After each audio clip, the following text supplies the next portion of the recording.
And look, we saw the table there, Al. So look, if Arsenal win the North London derby tomorrow against Tottenham, they go 7 points above Manchester City. So where are City, in Shearer's eyes, in this race now? Well, they're certainly not as good as what we might never ever see them as good as what they were when they were on that unbelievable run. I mean, the standard that they set in terms of winning trophies, goals, and all of those things, they really have been brilliant. I'm not sure we'll ever see them get to that again. They're certainly not the team without the brilliant Rodri and the protection that he gives them in that team. Not sure they've replaced him as yet. Whether they can find someone as good as him, probably not. But the concern would be, for me, defensive. They're always going to score goals, particularly with Haaland up front. But defensively, they're certainly not as sharp as they have been. And they used to be so effective, so powerful, Shay, didn't they, on the transition? Is it as simple to say as, well, Rodri? Well, he's a big key part of that. You know, he come back from injury, a cruciate ligament, obviously is a major injury, but then he's picking up these other niggles. Gonzalez is not the same player as Rodley, there's no doubt about that. I mean, John Stones has not played much football this season, he's on the bench again tonight. His contract's up in the summer.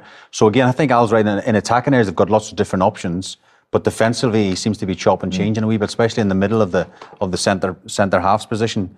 I don't know, it just doesn't, the balance doesn't seem 100% right. And it's easy to say that because 2 weeks ago after the Liverpool game, we're saying they're in the title race. They're going to challenge Arsenal all the way to the finishing line. So I think one bad result like tonight doesn't change that. I think they'll come the end of the season, they'll be very much still in the mix, I believe. And is the problem, and I know we're trying to hammer this narrative perhaps too much, but if Erling Haaland doesn't perform, then Manchester City don't. I mean, Al, you look at the numbers, 14 of Manchester City's 24 Premier League goals have come from Erling Haaland. He scored one more than Newcastle in total this season. Yeah, absolutely. I think that's pretty simple. When you look at the number of goals he scored, other players have to fill in on that. But is that a worry, though? You know, it's a worry. There aren't too many times that he hasn't scored. Obviously, today's one of them, and I think that will continue throughout this season so long as he stays clear of injury. There's no harm in having that much faith in one player, and that player meaning so much to that particular team, because everyone has their superstar player.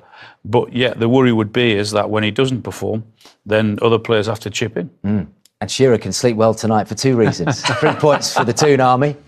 And the record's still intact as well. Good day. Keep him in the 90s club. There we go. Shearer enjoyed that one. Shay, great to have your company as well. Big points for Manchester City dropped at Newcastle.